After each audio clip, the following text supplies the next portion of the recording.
Welcome to another episode of Peers Over Beers, your favorite digital and social evangelist podcast, with your industry veteran hosts, Chris Detzel. This podcast starts now. Okay. Welcome to another Peers Over Beers. I'm Chris Detzel, and I do have a special guest, Allison Boudreau. Allison, how are you? I am doing great, Chris. How are you doing today? Doing well. I want you to introduce yourself a little bit better than I did because I want to know what you do, where you work, all that kind of stuff. Is that fair? You got it. Absolutely. All right. Hey, everybody. I am Allison Boudreau. I am the Director of Digital Programs, Education, and Community at a company called Calix. And we are a leading provider for telecom companies, helping to bring broadband to rural service providers and their areas. I have been at the company for 12 years, and yeah, it's wild if I think about it. And I've been fortunate enough to have multiple careers at the same company. And so, love it. Yeah, right now I oversee a team of 15 people. We wake up every day and we think about what questions customers have about our products and solutions and how we can help answer those questions in whatever format they want to learn. So education and training. Do you want to sit through an official course? Do you want to join us and have a conversation on our community? Or do you want to sit down in an online session and talk with other customers who are in your same boat? And so it's been an awesome experience over the past 3 years, and happy to be here to talk with you today. Yeah, it's great to have you. And just remember, this is Peers Over Beers. I know you don't have a beer. You mentioned that you like stouts and cider. Is that right? Or Absolutely. And a bourbon every now and then. Oh, I've been collecting some scotches as of late, and one of my favorites is, and I'm looking over here, is Whistle Pig 12. So, and then I want to get the higher one, but it costs a lot more money for like the 18 or whatever. So I just kind of stick with the. That's a good one. Piggyback 6 years, also a great one if you don't want to go with the 12. There you go. So you and I have known each other for a really long time and had a few conversations over the years. I think it's been years, a few years anyways. Gosh. And I've always kind of kept up with some of the things that you do, and I'm always intrigued. And like you said, you own training and the community and stuff like that. We were talking kind of pre-show, and I always say I should record these pre-shows, but I don't. Is that we're kind of talking about marketing, being in marketing or being in customer, or, what do you think? So you've been in marketing before, you've been in, I think you're in the customer org or something like that. Yeah. Customer enablement and education, customer service.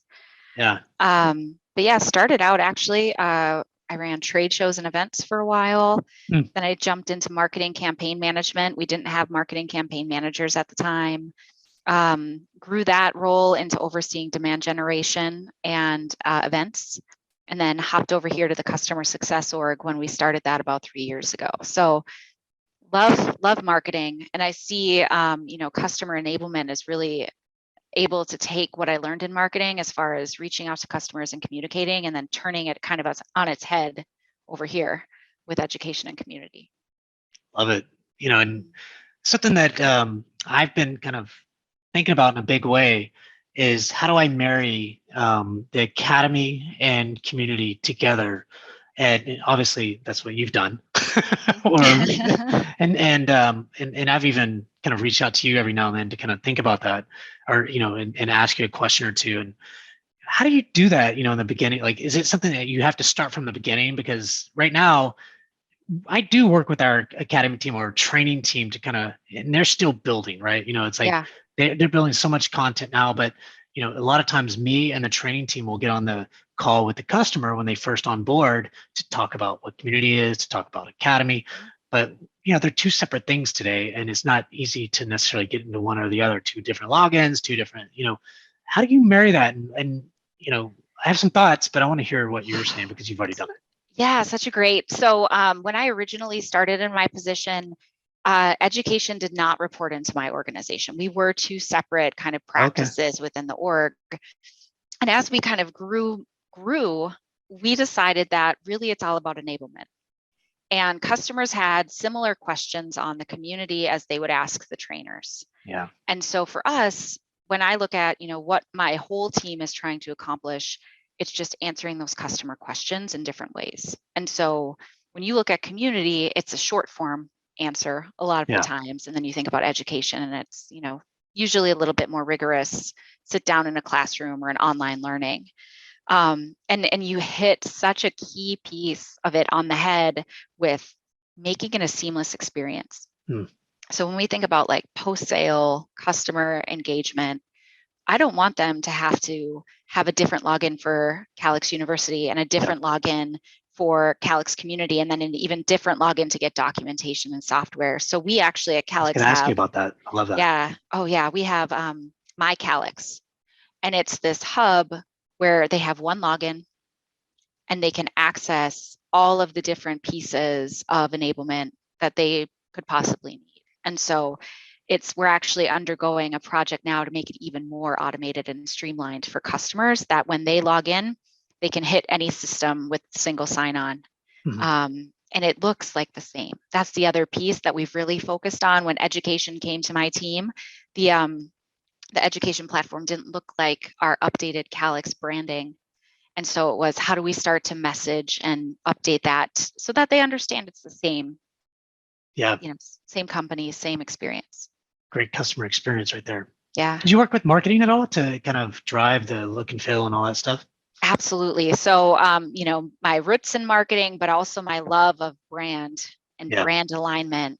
We sat down with the corporate marketing team and we said, okay, this is what's on calix.com. How do we pull in some of those assets, but also let them know they are in a different place, right? They're not on the calix.com website, but it's something that it's aligned to the brand. So we absolutely sit down with them, and we work with them often to say, okay, you've updated our branding, we've updated the corporate mission. How do we bring that into all the other assets across the company? They're great partners for us. Yeah, you would think so. We just went through a rebranding of our website, logos, everything. And so I'm still part of that project, to where, because we are in marketing today, and but I have the relationship with the docs team, with the support team, with Academy and everything else. So I had to bring them in and say, hey, look, at the very least, we don't have SSO today. And we are building enterprise search into community docs and Academy, so that's step one. Okay. SSO is a lot harder to do and a longer thing to kind of project to think about, and probably more expensive, but we're going to get there. So the branding piece, to go back to that, is, so we brought them all in, and so the docs, for the most part, it's not 100%, but at least we're getting close to a true branding experience for our customers. And then, this project with it's a company called Search Unify, which I think you've got a few of those enterprise searches. Won't be SSO, but at least will be, our customers and users will be able to search across the different platforms. And that's key, right? They have a question, they can find out where to get the answer. Yep. I want to know how your customers reacted to your branding updates. Have you gotten any feedback yet? Nothing. I even brought it up on one of our webinars, and crickets. I don't think people cared. Like, it looks completely different. Like, I mean, it's like the community looks the same, sort of. It's got the same look and feel. It's just different colors and fonts and logo and stuff. Nothing. Like, I mean, not phased. No, just remember though, like, our community is very young. So we opened it up April 28th of last year. Yeah. So there's not a lot of old school anything. But it's all new. So there's just probably like, oh, he's just doing. But it didn't affect the experience. It actually, I think, enhanced it a little bit. But it's hard to know for that. So we're doing some of that, and I think it's kind of cool. We'll get to all of that other stuff. My question for you though is your community public? Or is it not public, or what? Oh, enter the eternal debate of public versus private community. So I don't know if it's a debate. I mean, it just depends on your goals, right? Yeah, it's a debate internally. I'll tell you that. So we came over to a new platform about 6 years ago, and at that time, we wanted to increase SEO for Calix in general, not just. And so we made a lot of things public. Okay. We're slowly taking that back and putting things back behind the firewall. And part of the opportunity during that time is how do we message customers so that if they're not logged in, they understand there's more behind there. Right now, when you kind of hit it, it looks like there's nothing going on. And if you don't know to log in, it's like, well, why would I come here? So for us, a lot of our stuff is behind the firewall and it's private. We're trying to figure out what we want to make public and what helps customers learn about the community before they're actually engaged with it to make them want to engage. What and I'm very curious to understand, like, what's the logic behind or goals behind keeping it, most of that stuff, private? Yeah, so a lot of our content on the community has started to focus around release readiness. Okay. And how can we do releases 4 times a year now at Calix. And so a lot of our content is, how do you gear up for the release? What are the features? How are you using them? How are other customers talking about them? And so we made the decision to make it private just for competitive reasons. Yep. Were you seeing that people were taking that content and just like using it, competitors, or was it just kind of, there's a fear, you know? I think more the fear. I don't think we saw people using it, but just wanting to make sure that we had a little bit more control over some of our, newer updates and releases that we weren't necessarily putting on the corporate website. No, it's a legit, it's legit thinking, I think, because I've even, look, everything today for us is public. At the end of the day, what we're trying to do is there's awareness that we're trying to, we have an awareness problem, not necessarily just the community, but overall. And we're trying to expand our SEO in all of our different areas. There's some other things that we can do. We believe that community is a key factor in that. So at the end of the day, I didn't even ask, I just did it. You know what I mean? Well, and so I hear you. Sometimes it's better to beg for forgiveness than ask for permission, right? And I think, I think the big goals for us is obviously SEO, and it's, if somebody has a question about our product, I want to be able to answer it like that. And they're going to go to Google no matter what. So if they're not finding that answer to that question, you're going to be frustrated at the end of the day. And if they are, and if they do find that answer, it's just expected, right? Like, I'm not excited that I found the answer. It just should be there, and that that's my logic behind, and kind of the preaching of why we do an open community. But you have some good points, because we are starting to publicize, some of our releases. So we have, I think it's 3 a year, and I like to have those public. But when I write content and all those kinds of things, like I'll write some blog articles around the release, and and I'll get some of the PMs to present around a release that's going to enhance our customers. So those are public, but I don't. It's a good point. Like it's probably just this fine line. I mean, you guys have been doing it for a long time and have some probably really good reasons. Yeah, for me, it's once we mature our model even further, because again, we've had a community for a long time, but we don't have, I still think there's a lot of room for improvement for strategy and execution. And so for us, I think it's bringing everything kind of behind, and then we can start to say, okay, what content does make sense to have it public? Yeah, so have some content. Yeah, absolutely. I don't think it's a forever, we're going to make everything private. But there's definitely some things that lead. The hard part about us is one of our philosophies on my team is no dead ends. So if you're on a KB article in the community, we're going to link you to a video, to an education course, to some other piece of content. I like it. And it's easy, right? Just, hey, what's next? No dead ends, right? So where in this giant bowl of spaghetti of content on the community are we going to take you to, right? What's your next step? You've learned the answer to this question. Now, maybe you want to learn about this. And so we're constantly linking people. And that's a challenge too, when everything is public or private. If we have an article that's public, I see. And we link, right? Or So we're getting there. My goal eventually is that we do have some things that are absolutely public. But for now, we got to kind of scale it behind the wall. Sounds like sounds like you have a plan. And it's ever changing, Chris, right? We're never going to have a finite community. Yeah. We're going to change. No, nobody. Who does? That's the fun of it. So it is. Yeah, I'm curious, not to completely get off, but you said you have 15 people under you. That's a lot. I mean, obviously you own training and community, so it makes sense. But when you look at your community specifically, do you have? Well, the question more so is, there's probably a few questions in there, but one is, how do they kind of intertwine together, right? Yep. Like, how do you I don't know if it's seamless or they just have their roles and you make them talk every now and then. How does that work? Yeah. So I hate to give analogies, but I'll always give analogies. So like it. When I first started, they said, executive team came to me and said, I want you to really think about your team as building the container and everyone else puts things inside of it. And not just everyone else on my team, but everyone else within the organization. So my team is focused on, we're going to build out the best practice. We're going to build out the how, and then we are going to work with support and sales and marketing and customer success, and they're going to fill up our bucket. So what does a good education course look like? Here's the container. And now we're going to go work with our sales engineering team to say, okay, what content makes sense in this bucket to answer this question? Having that mentality forces my team to work with everyone else in the organization.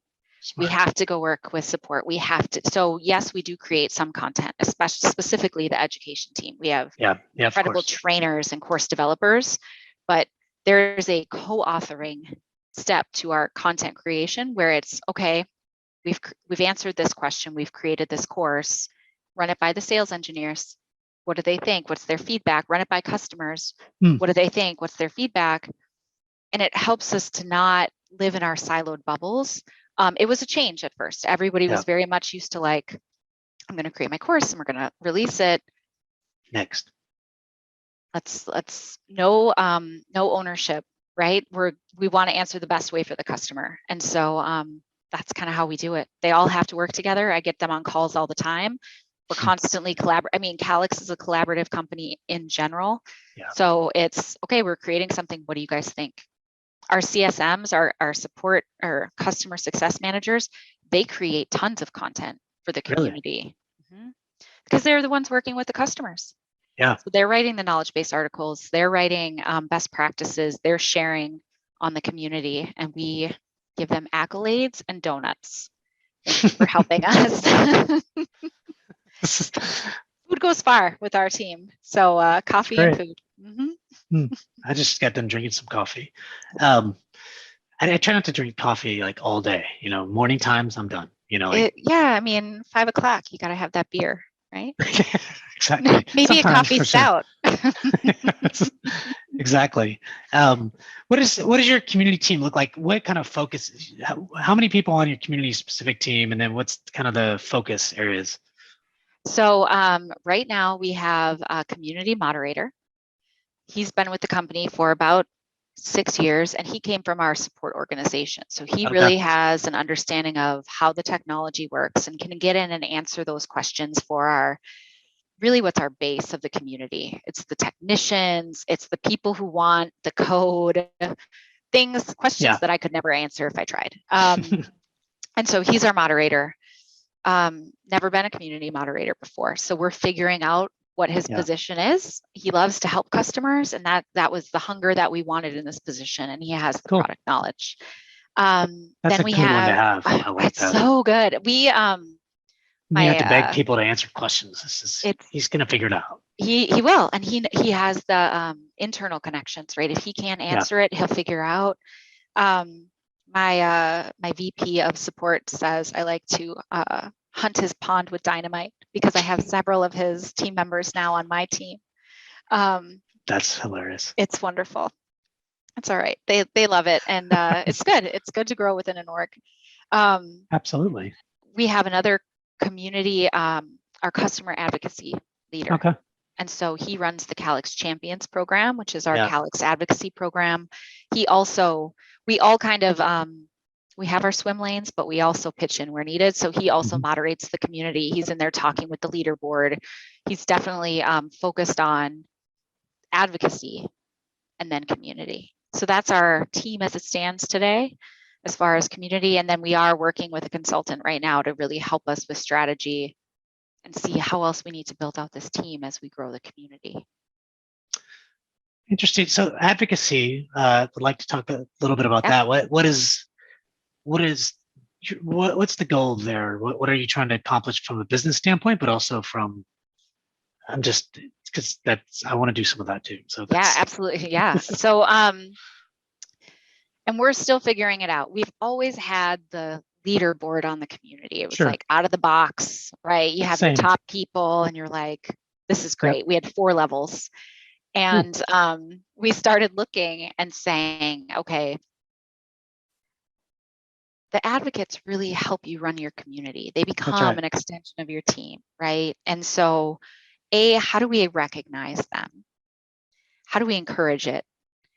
And how do we get more of them involved? And we didn't want to just focus on community. So our advocacy program reaches across all customer enablement programs. So they get points if they get certified for our academy. They get points if they're active in the community. They get points if they attend virtual engagement sessions. And all of that is filtered in through our Salesforce system.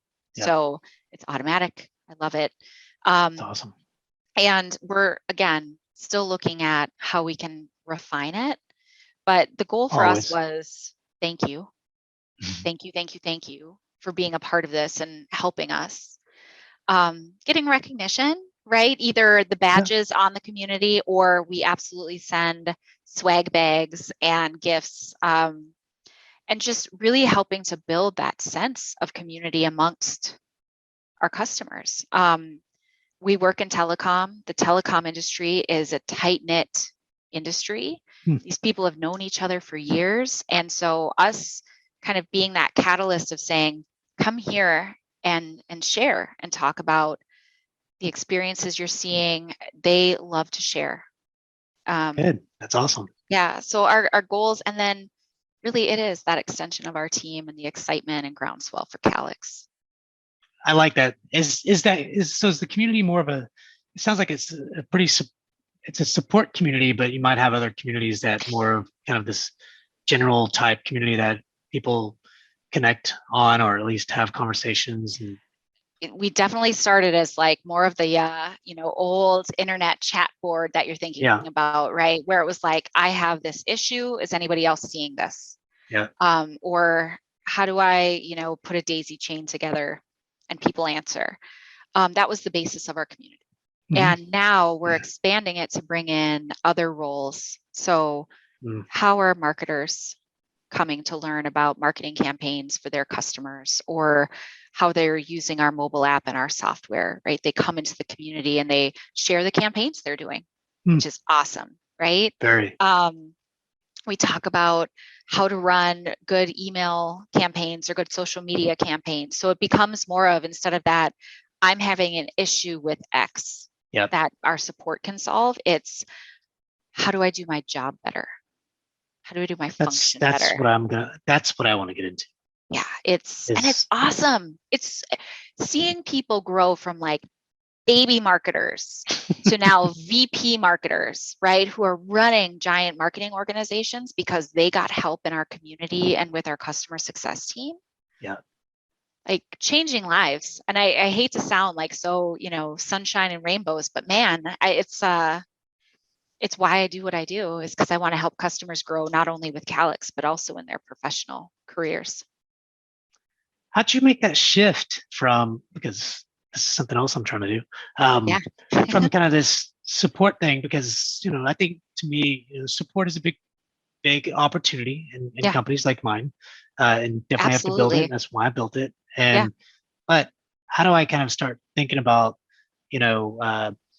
instead of going from this support focus, which will continue on, but how do we also think about getting these people that are down here in the weeds all the time, and it might be other audiences, I don't know, but is to think about, you use our product, what are some of the business outcomes that you're getting as you use this product? What are some of Yeah. the things that you're trying to accomplish or that you have accomplished, or how can we help you accomplish these outcomes to the business? Does that make sense? It does. And it's, we love to think of community as the center of people's day. Yeah. And it's probably not. And so, I mean, it's for support, absolutely. If they have a question, they know they can come and get their question answered. For us, it's taken time. It has not happened overnight, and it's building a habit of why they want to come. And so for us, one of the key drivers for our outside of support personas, we host champions events once a quarter. Sorry. Virtual or? Virtual. So right now we're running a Hoops Hysteria that lines up with a March event that is trademarked, and we can't rename it that same thing. But it is a bracket. And so we're running that kind of event for our customers. Marketing people love to participate in that. And so we use that as a pivotal event to say, okay, this is awareness of the community. We love that you're here participating in this really fun event. It doesn't really have anything to do with work. It's easy, it's fun. And now, oh, hey, by the way, did you know that we also have content for you in the community? You can meet other people, you can talk about these things. So we do that, different types of events. We've done cookbooks, submit your recipes. We've done Spotify playlists. We've done things leading up to our user group about meeting people. And so we use that as like an awareness campaign about the community. And then we just try to keep them. It's a groundswell. It's not like they're all going to be in there all the time, but we're definitely seeing those numbers increase quarter over quarter of like, they're finding the value, and the value is different for them. And that's, I think, what you are trying to say, right? It's they're not coming there to put in a support case or to answer why something isn't the way it should be. They're coming there to learn, and building that takes time. Communities are not built in a day. No. As you know. No. So interesting, because what I'm trying to do and what I've been thinking about is kind of from a community standpoint is, all right, so I have a space for these technical audiences that are trying to solve these problems. Yep. But, and that took a lot of time and effort. I had to build lots of content. I had to get people on board to come into the community and ask those questions, and then find, experts within Reltio or, even within the customer base to answer questions, or our partner base to help answer questions. So that's a continuous thing. And then I have a webinar program that goes generally deep into the product, that I start building content around that webinar program. So I have some blogs, I'll capture Q&A, I'll push that out, and so it's been focused in specifically, mostly, not always, but on the product piece. So what I'm thinking about is, and I'm hoping to get an extra headcount to continue that focus, right? But then kind of expanding that to kind of this, and I'm not sure of the role yet, because, generally it's like our stuff is data. So a lot of IT people, but we know that marketers, we know that sales leaders and folks like that have data problems. They just don't know that it's master data management, right? Like they don't know the tool is going to be master data management to help them. That's why they get their IT people to help them. So it's kind of that intertwine of technical and business audiences. How can I create a space? And you got to start slowly, and maybe it's one role at a time. Maybe it's role, maybe it's industry, maybe it's, I haven't figured that out yet, but creating a space that talks about business value of master data management, or the business value of, maybe we don't call it MDM, because you go to a marketer and say, I know this master data management system that's going to, they're like, what the hell are you talking about? Like, I don't know what that is. You're throwing another thing on my tech stack. Get out of here. What are you doing? Yeah. I don't have time for that. Talking about the business problem. So having a community of data professionals that are talking about business kind of problems that they've solved with data, or, whatever, I haven't figured it out, but I think that that's where I want to go, is more of, yes, we'll have this space for our audience because they need it, they need help, and we'll continue to push content, push for great experience and all that stuff, SSOs, enterprise search, and but I want to reach out to the broader community. I'm thinking about like this awareness. So these people that already know about our product, great, or know about the space of master data management, great. One is, what do you do next after you built the MDM piece? Or two is, what are, like, to get to the unaware folks, how do you start building those business kind of cases, outcomes, content? I don't know what it is yet, but I have some ideas on that kind of stuff. But that's what I'm thinking about. It's this broader area, bringing in influencers, bringing in, it doesn't have to be our customers necessarily. It's just the community of data focused people, Right. that can help solve problems. And such a good, I might have you think about inversing, like instead of being in the community first, you run the great programs of webinars. Yep. We really started circles of success sessions, which our customers tell us are the best sessions. And these are small group conversations. Yes. We don't do the talking. We moderate the session on a topic. So how are you using data for business? And we'll ask the attendees questions. We used those sessions as kind of a building the community, and then now we're pulling them into the online community because let's get those relationships built. Yes. Right. And you could do that so easily through your webinar sessions if you change kind of the webinar format a little bit to be more of an open discussion. And then, I think, people think about community and online community as one place. Yeah. But if you start to think about how they're building relationships outside and then bring them in together, that's what I want to do. That becomes really powerful because you and I can build connection over Zoom or in a conference very quickly. Building it on the community sometimes takes a little bit longer. So if you can harvest outside and pull them in, they kind of already have that natural relationship. And when they see their friends there, then they want to come back.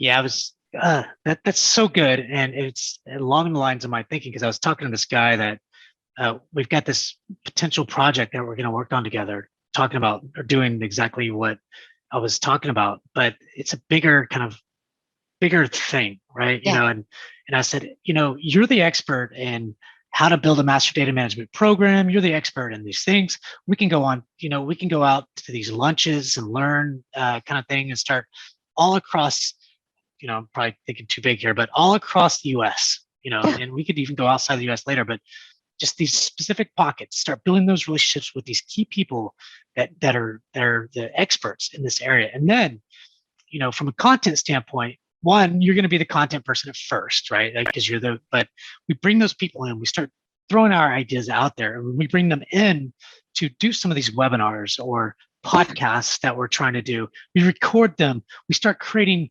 really good content around, blogs and embed the videos or podcasts into these blogs and just continuous content around that kind of stuff. And then, depending on kind of the role and who they are, if they're VPs, they're not going to be in an online community, but they will be in that community of influencers and, these small group type things, and they'll get on, Zoom or whatever, right? And they'll start, but I want to start building this whole community around that. Yeah. And yes, we'll have this online community and we'll continue to build spaces, but I'm thinking about bigger and broader. I think I'm thinking that way, and getting Realtio is kind of known as the place to, the place on all things, all data, or maybe not all data, but, in our space, kind of stuff. And I think it, like you said, it begins with curiosity. Yeah. And serving your customer, right? Like you said, you're going to bring an expert out to answer questions. Take those learnings and bring that back to help answer more questions. Yeah. Yeah. You got to capture that information and push that content out. It's all awareness. It's all, SEO stuff and whatever, but I've got to do that, I don't know. It sounds fun to me. And it sounds like you're doing some of that. That's really cool. And I love how, what